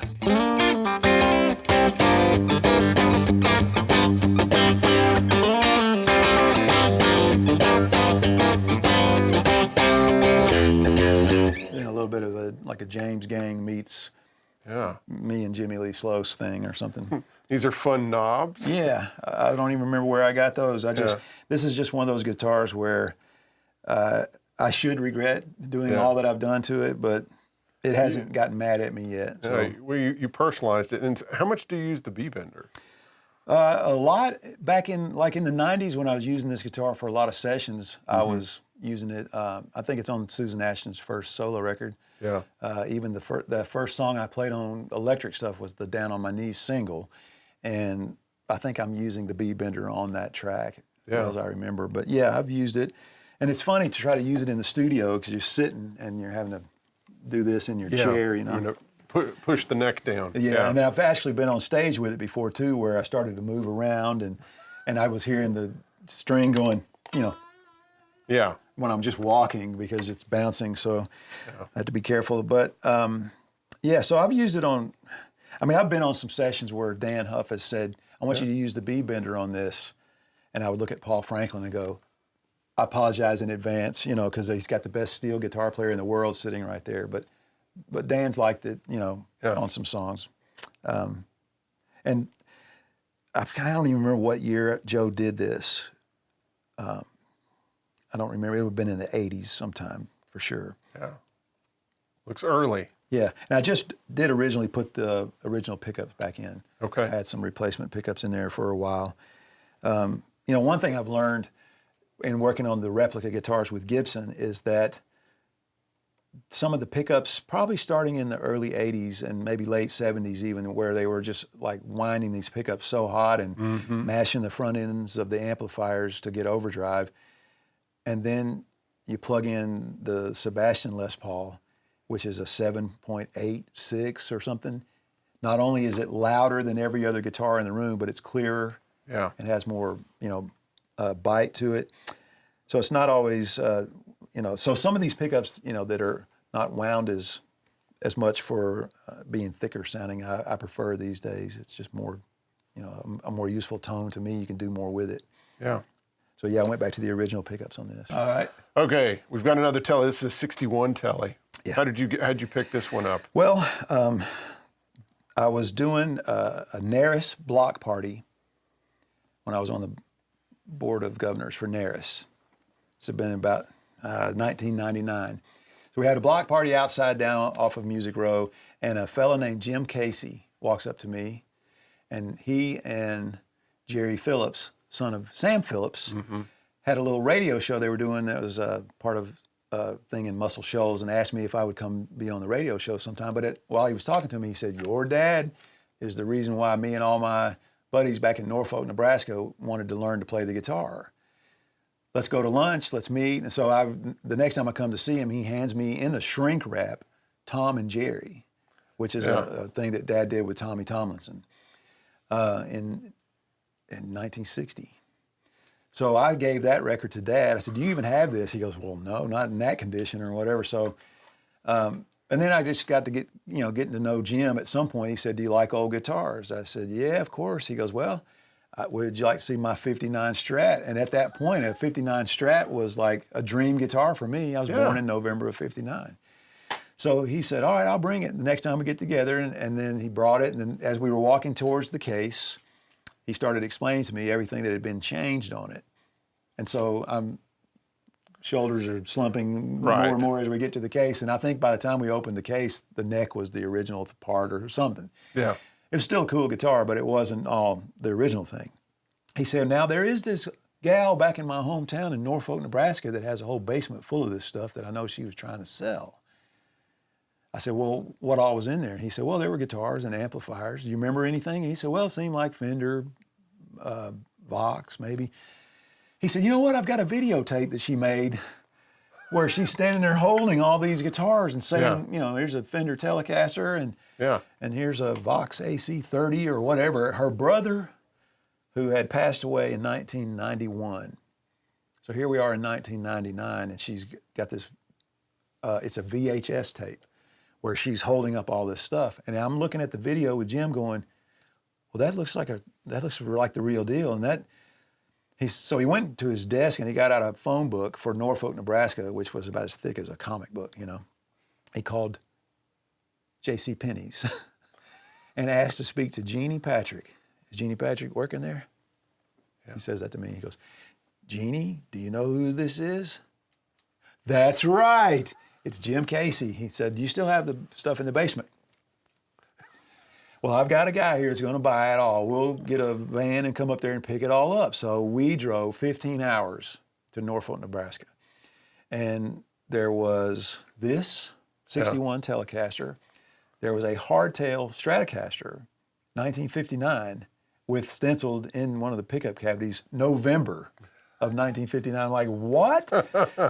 Your birth That's month me. and year. That's stenciled in one of my cabinets. No, it's not. But I was born in November of 59, so it was like, that's my dream guitar right there, and it's phenomenal. Yeah. I've had people pick it up who say, "Oh, I hate Stratocasters. Oh, I love this guitar." It's just different. Weighs like a badminton racket or something, real light. And there was a 54 Gold Top with a factory Bigsby Dogbone style bridge, and just some really cool guitars. So yeah, in 1999, I did what I call the great guitar run of Nebraska guitar run of 1999, and picked up, I think it was like 10 guitars and 11 amplifiers. Wow. Yeah. And it took us 16 hours to get back home, I think, because of the extra weight. It was one more hour coming back. But yeah, so that's where this came from. And I kind of stayed in touch with them. I wish I was still in touch with them now, but I ended up sending them some stuff from Garth and said, "Hey, watch Austin City Limits on this. I'm going to play that guitar on the show." And they were so thrilled that the guitars were getting used by somebody. She said that her brother used to stand in front of the mirror and play these guitars and dream of doing what you're doing, So they were happy that they found the home they found for them, and so was I. Yeah. Yeah. That's a great example of a slab board, Yeah, I just found one recently that looks almost identical to it as far as, I would say Mother Nature's binding here. I mean, for Frampton, and it's his is a 59, so this one's a 61. And this was the only guitar I've ever taken to Joe Glazer over the years, where when I went to pick it up, he said, "If you ever want to sell that guitar, call me first." So something about this guitar he thought was special. Yeah, that's always a good sign when Joe or some top repairman is like, because they've just kind of seen it all, right? Yeah. Seen it and heard it all, but so this one's plenty of wear on the back of the neck. It's been played. Yeah, so I don't worry about. What's something that you've used this guitar on? Oh, well, I mean, it's on the new Dogs of Peace record. And probably some Faith Hill, Shadazy. I've used it on some of the records that Dan's called me for. Shane Minor. just you know, Yeah. some things here and there. But yeah, most recently probably the Dogs of Peace record we did, and I'll take it out and play it with a Tom Petty cover band I do called Petty Junkies. Yes. Yeah. You and Jerry McPherson Yep. and Brady Seals. Brady Seals have been doing this, side project where y'all go and play Yeah. Tom Petty stuff, and you've been playing that guitar and your It's- dad's 335. It's such a blast. I mean, just a great catalog of music, you know. Of course, we were all devastated. I really wasn't ready for how I felt when I was told that he had passed away, but yeah, I've been in a Beatles cover band before too called Mystery Trip, and just anytime you can be in a group like that where there's that catalog, and you know, like with the Beatle band, it was the 96th song we learned was Let It Be, you know, and then the same thing with the Tom Petty thing. It's like this could go on for learning songs could go on forever because the catalog is so vast and so great. But yeah, so I use this. It's perfect for that kind of stuff. Perfect for playing Tom Petty material. Yeah, and I think I use it I'll use it on some demos and stuff I've gotten cut with Bonnie Raitt in recent years. You know, I'll put this and Dad's 335. So two guitars from '61 on the same demo. You know, there was something going on good that year. I don't know. When you play the Tom Petty thing, and you take this guitar and the 335, what else are you using amp wise and? Well, I've sort of taken that Mike Campbell cue as far as the two little Fender amps side by side, both on and blended. So it's a Princeton Reverb. Yeah. I've got a 65 Princeton Reverb, and then I'm using a 60 Deluxe, Tweed Deluxe, side by side. Yeah. And then you don't need much more than that. I mean, I'll have something to do the whirly sound for the let's get to the point. Yeah. You don't know how it feels. Yeah. To give me, so I'll use an H9 pedal for the rotary. There's no delays on guitars on those songs, so maybe a splash of reverb for Here Comes My Girl. And then a drive box or two sometimes, and those get changed around a lot. Yeah. Well, let's pull your dad's guitar. I love it. This is your dad's 335. It's a 61. 61. And so this is the guitar on Pretty Woman, Yes. Just Walk On By, Stand By Your Man, all these tunes. I will tell you, to your listeners too and your viewers to go YouTube Charlie Rich, Life's Little Ups and Downs, or Life Has Its Little Ups and Downs, and listen to this guitar on that track. That's my favorite thing that he ever did. He used this on. Of course, Pretty Woman's not bad. Yeah. I mean, that's phenomenal too. That was a 3-guitar guy, him and Wayne Moss, and oh gosh, I'm having trouble thinking of the other guitar player.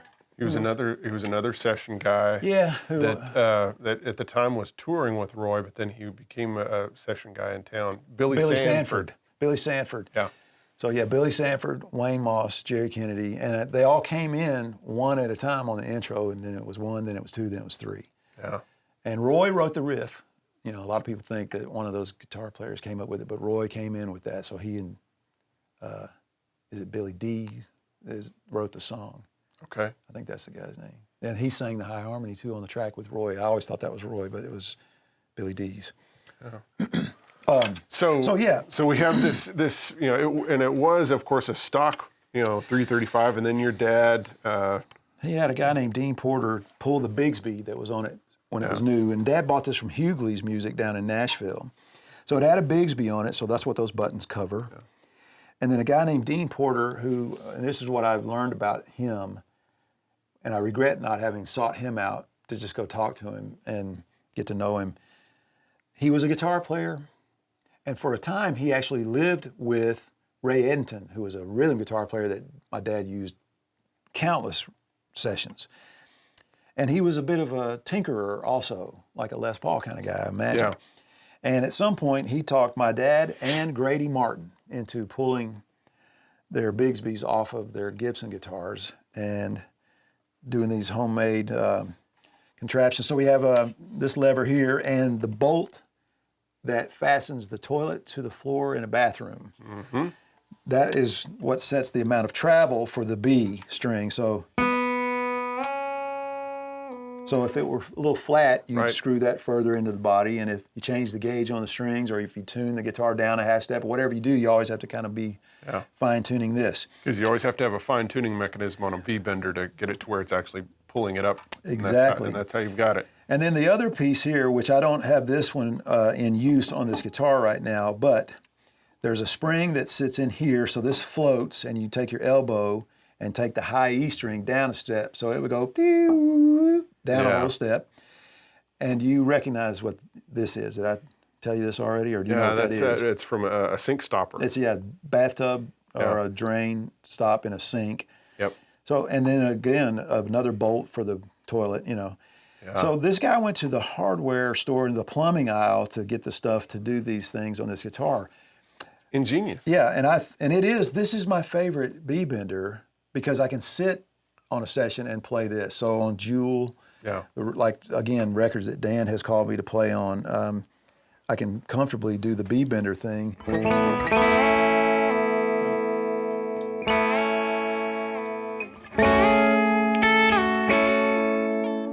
With and stay seated, not have to stand up with a strap, but he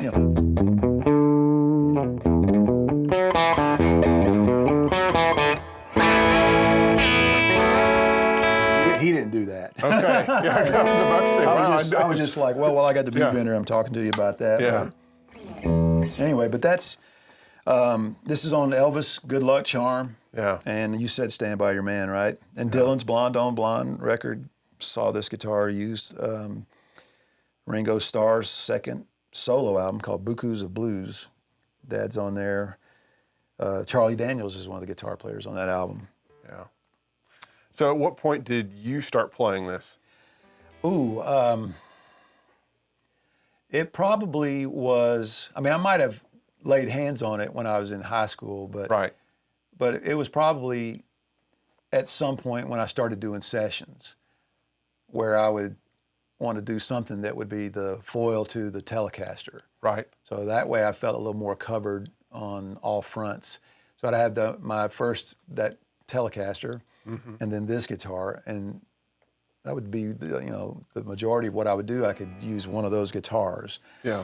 And at some point I also incorporated, he's got a 355 that's a stereo guitar with the Pearloid handle. Have you seen Hail, Hail, Rock and Roll, Chuck Berry movie? Yeah. It looks exactly like that guitar, same color, same year, everything. The one that Chuck's playing. Right, Yeah. Chuck's is playing, yeah. So, and one of those, and this I would take, but yeah, there was always a Telecaster there. The Stratocaster wasn't so much for me through the early years until we did the Freedom album, and I borrowed a 62 Stratocaster from a friend named Mickey Striplin, who he built a lot of studios down in Nashville, this great friend who let me borrow that guitar, and I think I used it on the intro to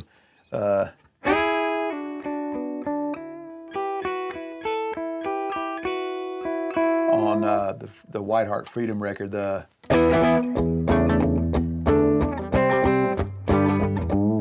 when you listen to that intro with on a 62 Strat with the back, the back and the middle, pickup. Yeah.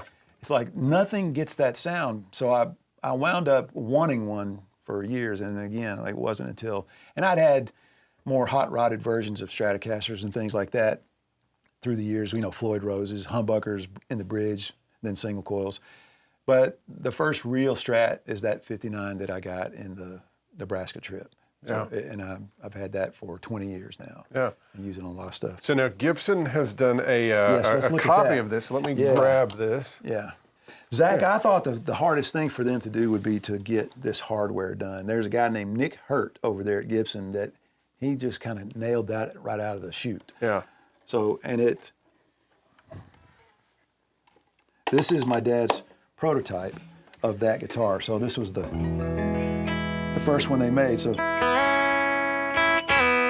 and Dad would have some lick that he would play, show. And Pete Drake, the steel player, would turn around and look at him and go, "You big dummy," because he was playing a steel lick on the electric guitar. But yeah, they did such a great job with this. I have personally sold 13 of these out of the run of 50 that they're going to do. And and I think I will tell you, my dad is probably more proud of this than he is of that. He's more excited about this. Because, I mean, to my dad, and especially back in the days, first of all, he let Dean Porter talk him into doing these things on a 61 335. Well, it was a new guitar then. Yeah. And it was a working tool. And, okay, yeah, sure, you know. And he used it, I think you can hear Grady Martin using his B-bender on the solo in Devil in Disguise, Elvis. Yeah.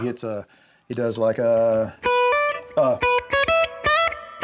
he hits that twice in his solo, right? And so, but again, a working tool, and it just stayed in the closet after he sort of slowed down playing sessions. He did more production work. But when I told him that Gibson wanted to do this, he kind of, like, you're kidding, you know. So this whole thing and this nod to him as a player and to the records that thing is on, and the fact that they even wanted to do this just blew him away. Yeah, what a great honor to have a collector series. They even put guitar. the bicycle reflector thing. Yeah. That's down. Or is that a mailbox sticker? Would you put the numbers on your mailbox? I'm not sure. I'm not sure, but that's to cover up the Bigsby holes. Right.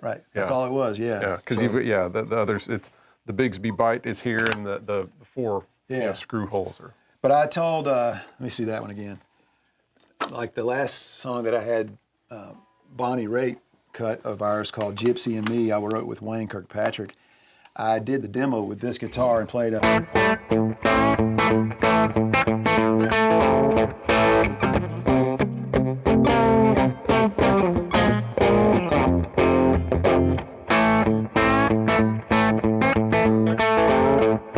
played it on this guitar and told her I used the guitar that my dad played on Pretty Woman. I said, "That's for you." And she cut the song. It's the fourth single I've had with her, and at that point, we started having a little exchange about, because, you know, her dad was in music and showbiz and did Broadway, and I would take pictures of anytime I saw his name on a theater that Peter and I were playing when we were out doing the acoustic shows, and send to her and say, "Hey, your dad's on the wall here." So it meant something to both of us to be second generation music people, but to be able to play this and tell her this is what was on that song and it's on the demo for your song was a cool thing. Well, let's move into Burstland. Dad heard that John Sebastian came to Nashville and was just blown away by the number of guitar players that, you know, were playing in Nashville. So there's 1,352 guitar pickers in Nashville, according to John's song. Yeah. You know, he had a mistake in the song too about the Yellow Sun records from Nashville. Right. Everyone was a Yellow Sun record from Nashville, and no. But so John and I did a story on this for vintage guitar, kind of the then and now. And then after we did it, it came out nice. We were talking on the phone, and he just casually said, "I wonder if they'd be interested in my other guitar story." And I said, "What's that?" He goes, "Well, you know, before I got the guitar that you now have, I was playing a gold top Les Paul from the 50s." And he said, do you know this story? I think so. Okay. Keep going. All right. Keep going. Well, he said, we were getting ready to sign our record deal for Love and Spoonful, and I looked at the guitar and said, "Is this the guitar that an up-and-coming rock and roll star should be seen playing?" And for whatever reason, I thought, no, it's not. Maybe because it looked like your father's Les Paul. I don't know. But so he said, so I let it go, and Rick Derringer got it. Yeah. Okay, so then Rick Derringer's playing it for a while, and he said, as is the case with certain 50s gold tops, which this ended up being a 57 with humbuckers. Yep. He said the top started to turn green. So he says he got a little disenchanted with the guitar, took it to somebody, said, refinish it, do it red. So they did it in red. He got the guitar back. He liked the way it looked great. Now it just didn't feel the same to him. He's not happy with it again, so he decides to let it go, and Clapton gets it and gives it to George Harrison. Yeah. And then George loans it back to him to play on While My Guitar Gently Weeps. And it's all over the White Album and the solo for Something and everything. Yeah. I said, yeah, they might be interested in that story. That's vintage. I mean, it's phenomenal to think that, you know, Lucy. Sebastian had, you know, the gold top that went to Derringer. He gets it refinished in red, then it goes to Clapton, then it goes to Harrison, and it's like, that's and one then of the, he would maintain also that arguably this guitar is sort of like a ground zero guitar for all the people that we know that would subsequently play these things. Right. John was playing them in the mid-'60s, playing this, and then Mike Bloomfield saw him playing it. Yeah. What is that? I got to have one. So the next time I saw him, John said he was playing his own 59 Burst. And then, of course, he was being looked up to by all these, all of a sudden the dominoes start tipping for everybody to do. And this one particularly, when I went to go, I had, you want the story about when I got this? Yeah. Is that cool? When I went to Ohio, I had met a guy who had a store in Toledo, and I'd gone to a vintage show, and it happened to be the first time I ever took my father to a vintage guitar show, and it was funny to watch him walking around pointing to things going, I had one of those. Yeah. And I had one of those. Well, he had one of these too. But anyway, he bought it because the trunk fit the form-fit case fit the trunk of the car best. Then it was too heavy to play for 2 hours, so he traded it for a Strat with Billy Sanford. Anyway, so I saw the guy from Toledo and my friend Bruce Barr, who's sadly no longer with us, and was a dear friend. He said, there's a 59 Les Paul in the building. They want you to come play it. I said, I'll go look at it. I'm not playing it, though. I'll look at it. Well, they want you to play it. No, I'll just look at it. So I took my dad, and we went around, and there's this sitting in the lifting case up on the tabletop, and open, and I walked up, and I went, wow. And then these guys had like a NASCAR pit crew, strapped this thing on me and plugged in and turned an amp on. So I'm standing there with this guitar, and so I start noodling on it, and I look at my dad and I go, well, I understand what the hype is about. It was immediate, So I decided at some point to go pay this guy a visit and buy that guitar, and we made arrangements over the phone. Well, I had two things that happened the week that I was going to go get the 59 I saw, which was a plain top 59 Les Paul. It sounded wonderful. And I called to say, would you be willing to drive even an hour towards me? Because it's 7 hours from me to get to you. No. Okay. Yeah. All right. And so then I thought, as the weekend drew closer, even still, called to see how they wanted payment. And somebody that worked with him answered the phone. Hello, it's so-and-so. I don't remember the guy's name now. Is he there? No. Do you know when he's going to get back? How am I supposed to know? Like, what is wrong with these people? So I'm like going to go and pay for a guitar like I'm buying a new car, Yes. And the people at the car dealership are going, how am I supposed to know? Yeah. So anyway, the plan was for me and Bruce to roll through Cincinnati and stop to see Gary Dick, who has Gary's Classic Guitars in Cincinnati. And he was waiting for us on a Friday night, and we went into his house. He was there by himself. His family was out of town, and he showed us guitars from 11 at night till about 4:30 in the morning, just nonstop, kept them coming. And he had 5 of this ilk, 3 of these and 2 58s. Mm-hmm. This was the only one he had that had any wear on it at all. And what he would do is he would put them on, he would take the case and put it on his pool table.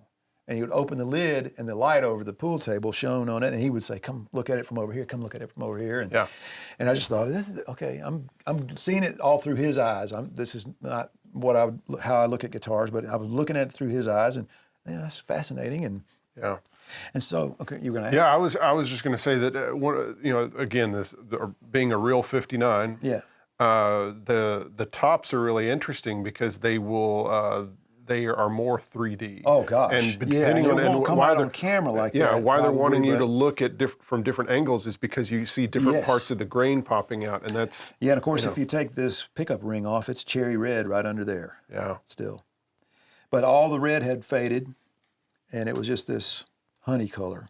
Yeah, and I've got one of the replicas. I took up to U.S. Bank Stadium to do the show, and I took a picture of it. I'm walking up the stairs, going on stage, I'm looking down in the guitar pit, and for the first time, I'm taking a picture of the guitar with sunlight coming through the glass top, and this lemon color is diving off of the top of that guitar. It's just exploding, right? And there's still a little bit of the brownish red up here, but there's this lemon, and you can see that there's a little bit of that color in there. Yeah. And I thought, you know what, they should go back and make all these guitars that have that lemon color. They should call the guitars, because it's like a combination of tea, iced tea and lemon, and they should Yeah. call it the Arnold Les Palmer color for these guitars, 'cause that's what it is to me. Yeah. But so John, I mean, back to Cincinnati, not the John Sebastian guitar. I knew that Gary had it because I met him at that show, and he said, "I've got the guitar that John Sebastian used on, all the Spoonful records." I was like, "Oh my gosh!" So we made plans to go visit him, saw all those guitars, and saw 5 of this, 258s, 3 59s, and went back to the hotel at about 4:30 in the morning. And Bruce and I are talking. He goes, "Well, what do you want to do?" I said, "Well, first of all, I'm not going to Toledo." I said, "That guy was rude to me twice, I mean, his business, And I said, "And this guy is just a total gentleman and a good guy. And so if I buy one, I'm going to buy one from him. But what would you get?" I said, "Well, it would have to be one of the 59s, And this was the cheapest one there because the other ones were like, this 59 Les Paul, the parents bought this for their son when he was 14, and he took 2 weeks of lessons, and then he quit music and then put it away. And so Right. It looks like a brand new guitar. So they were so clean and so expensive. Yeah, so they were quite a bit more than this guitar. And so, and of This course, one- I was intrigued by the history of it. So, but anyway, so I looked at the guitars and decided, and Bruce was saying, "Well, I would get a 58 because I was born in 58. I said, "Get one, get it." And so we went back the next day. We had told Gary we would go to lunch. And before we walked out of his house, just for some reason or other, I said, "Would you mind if we plugged the guitars in, plugged them in?" And, "Oh, certainly." So he started fishing these guitars up from the basement into he had a little sunroom with a deluxe reverb, blackface deluxe reverb. And we started plugging these guitars in one at a time. And when I plugged this in about third and just played an open, first time I hit that, my jaw hit the floor. And I just looked at Bruce and I went, this is the guitar. It's the guitar. Yeah. And so I ended up, working out a deal with Gary that day. He got some amps and money and whatever. And then I bought a California Girl, that case. Bought one of those cases for it and brought it home. And I called John Sebastian. I said, I got his number from Al Anderson. He goes, "I heard you got my guitar." He said, "I'm so glad it's not in Japan," he said. And I said, "Yeah, I think that my dad was most excited when I told him because he reminded me, he said, remember how excited you were about Nashville Cats when you were a kid?" I was probably about 6 years old. And I told John Sebastian, I said, "I reckon I likened it to all the stuff my dad was bringing home by Roger Miller. It just sounded," he goes, "That's who I was trying to emulate when I wrote Nashville Cats, And you think about all his phrasing in that song, it's very Roger-esque. But, and so, yeah, I've had this for 20 years now. And it's sort of like the guitar, by which all other guitars have to be measured to me. You can sort of get some Fender sounds out of it with the volume control, but I mean, that bridge pickup, that doesn't sound like a Les Paul to me. Very clear,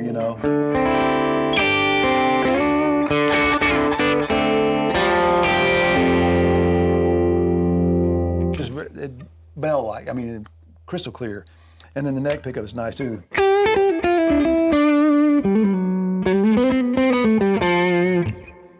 It has everything that the guitar is supposed to have and rumored to have. It's true, this one. And I've handed this to guitar players over the years and had them come back and say, I've had 4 of them say, "I had a dream about that guitar." Yeah. So it's kind of whatever's going on with this guitar is something special. You're using an interesting pick. V-Picks, Yeah. Vinnie Smith. This is one he made for me. See, it's got the little dude standing on top of the world. Yeah. It says "Change the World." Nice. Yeah. That's pretty thick. It is, yeah. Yeah. Check it out. Yeah. It's Yeah. I don't know. It seems to just sort of roll on the strings nicely, and you can get them sort of with this kind of edge, or do what he's calling a ghost rim, where he roughs up the edges and gets a little bit of. I think he was trying to get like Billy Gibbons, the coin or whatever. Yeah, a little raspiness. Yeah, and so it'll do that. I'm sort of getting spoiled to these over the last couple of years. So. And strings? Been using Diodarios for many years now. That was due to when I first started working with Frampton in 2000. he said, "Oh, call, my guy is this guy." So I wound up getting a deal with them over the years, and now Tom Spalding is a good friend, and he's helped me over the years. Yeah. There's 10s or? Well, these would be 9s on here. Okay. Yeah. I like a low action and a light touch, easy to bend, and don't really. I'll put 10s on guitars every once in a while, or even heavier, like on a Gretsch or something. But typically, I just use the 9 to 42s. Yeah. For electric stuff. Yeah. So you want to see the replica? Let's of this look one? at the copy now. Yeah, the replica. They've done a fine job on that as well. And again, it's I think it's something with the custom Bucker pickups that they're doing now that are getting closer to old guitars. Yeah. When I started playing the replicas of that, I actually got rid of a couple of Les Pauls I had that were newer Les Pauls. It's like, I won't ever touch those again. Yeah. But when they set out to make this, and obviously they go to a little more painstaking efforts to do a replica of a guitar like that, and they relic it and do all that stuff. The mahogany is from Fiji, planted by the British soldiers during World War II when they were taking lumber out of the ground for the war effort, planting behind it. That's what they got for this guitar all these years later. And then the Eastern Hard Rock maple, and it has that growl. So it's like,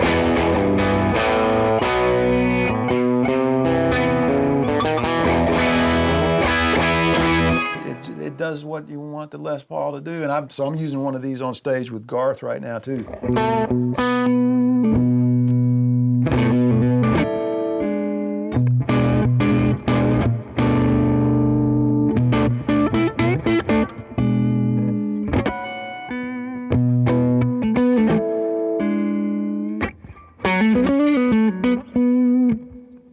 It just works. It just works for me. So they did a superb job on this, and I think the one that I'm using with Garth is the last one they made, number 210. So they did 210 of those guitars so far. And they usually don't go back and make them again, but they made one for me for the Garth tour. So you finishing out the year playing with Garth, and what's up next? Well, we got one more stadium show in November. Okay. He hasn't announced it yet, so in fact, no, I'm okay to say that. Yeah. And then these dive bar shows that are coinciding with his current single of the same title. And we've got 5 more of those. The next one's in Greenhall, Texas, September 23rd. Wow. Yeah, so but then there's 4 more after that, so I don't know where they are. Yeah. And when they are. It's just we wait and see the Garth signal in the sky, and then... and then you're off and running. Yeah.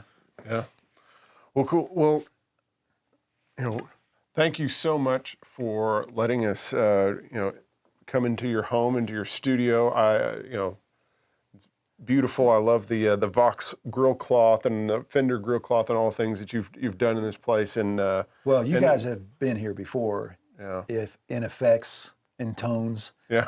Your presence has been here before, so I'm glad to have you personally here. Yeah, and I know that on the dive bar, gigs you've been using our Route 66 and the XO. Yeah, playing those through a little deluxe reverb, and it's perfect. Yeah.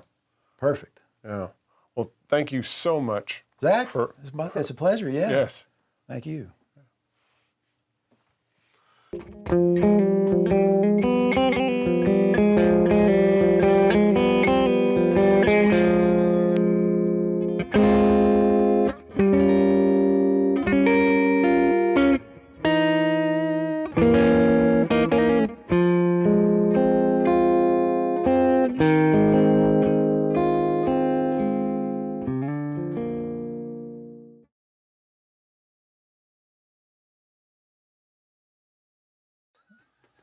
That's great. He likes this show. He claps for it. I clap for myself. Yeah. Because if I don't, sing, who will? Yeah. Who will? Well, hey. Yeah. Well done. Yes.